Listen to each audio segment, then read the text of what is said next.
quand on a un type d'attachement anxieux, j'aime pas beaucoup cette catégorisation-là, mais on va le nommer comme ça, on va avoir tendance à être plus insécure et avoir du mal à être avec un partenaire qui est pas mal plus beau ou plus belle.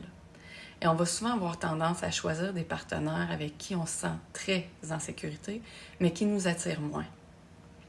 Et là, ça va ouvrir la porte à toutes sortes d'autres problèmes, souvent. Parce que soit que les gens vont être tout le temps sur les réseaux sociaux, en train de regarder les autres personnes, ou de regarder les personnes qui passent, ou de fantasmer sur d'autres personnes, ou de se mettre à fréquenter d'autres personnes, à tromper leur partenaire, etc.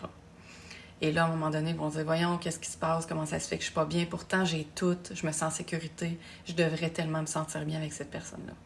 Mais il y a comme un genre de passion que souvent ces gens-là cherchent, genre de flémèche, et surtout des fois juste à se sentir attiré normalement par notre partenaire. Ça devient trop insécurisant.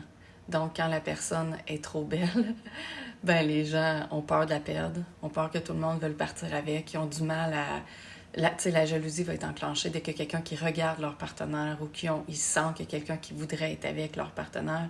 Et même s'ils sentent pas ça, ils ont l'impression que tout le monde veut être avec leur chum ou leur blonde. Donc c'est pratiquement invivable, ils sont déclenchés par tous les petits détails.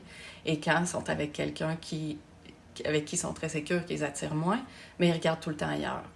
Donc qu'est-ce qu'on fait dans ce temps-là?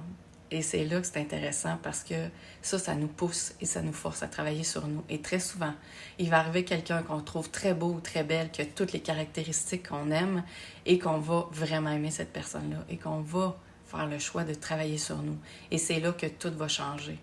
Surtout si notre amour est sincère et que l'autre personne comprend ce qui se passe et a envie de nous tenir la main et de nous aider à sortir de cette anxiété et de cette insécurité-là. Et si petit à petit, on arrive à dépasser ces peurs-là et à travailler là-dessus et à se rendre compte que non, on n'est pas obligé de perdre notre partenaire parce qu'il est beau ou qu'il est belle, c'est à l'intérieur de nous. C'est une croyance, c'est une illusion. Oui, il y a des gens qui sont super beaux, super belles, qui sont absolument pas honnêtes, mais il y en a qui sont très beaux, très belles et qui sont honnêtes, qui sont fidèles, qui sont loyales. Et à un moment donné, nos croyances changent, notre peur se transforme et on est capable d'être en relation avec quelqu'un avec qui on est bien, on se sent en sécurité et on est attiré. Et oui, c'est possible. On n'est pas obligé d'avoir un ou l'autre.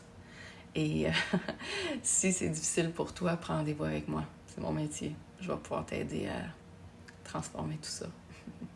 Et s'il vous plaît, je vous invite à suivre ma page professionnelle et à partager les vidéos qui pourraient aider des gens qui vivent ce genre de situation-là présentement. Bye. Bonne journée.